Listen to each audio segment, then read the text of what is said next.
గంగపుత్రుల విషయంలో కూడా ఇదే పరిస్థితి అధ్యక్ష. ఇవాళ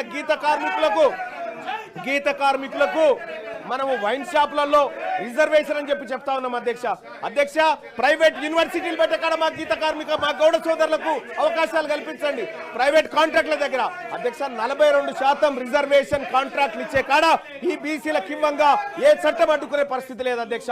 మీరు వాళ్ళని పైకి తీసుకురావడానికి మీ కళ్ళ ముందు అనేకమైనటువంటి అంశాలు ఉన్నప్పటికీ కూడా ఇది చేయకుండా ఇవాళ కాంగ్రెస్ పార్టీ కేవలం 42% బీసీ రిజర్వేషన్ పేరుతోనే మమ్మల్ని తిప్పడం ద్వారా లాభం ఏముండదు అధ్యక్ష. మీరు చేయాల్సిన ప్రయత్నం చేస్తూనే ఇచ్చిన హామీలను నెరవేర్చాల్సినటువంటి అవసరం ఉంది అధ్యక్ష. మత్స్యకారుల హక్కులకు సంబంధించి మత్స్య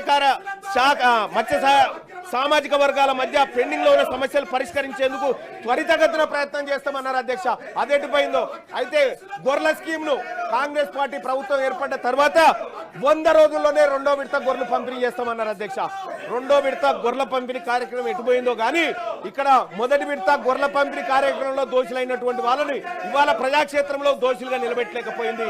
ఈ విషయంలో కాంగ్రెస్ పార్టీ కొంత ఇబ్బందికరమైనటువంటి పరిస్థితుల్ని సృష్టిస్తా ఉంది అధ్యక్ష.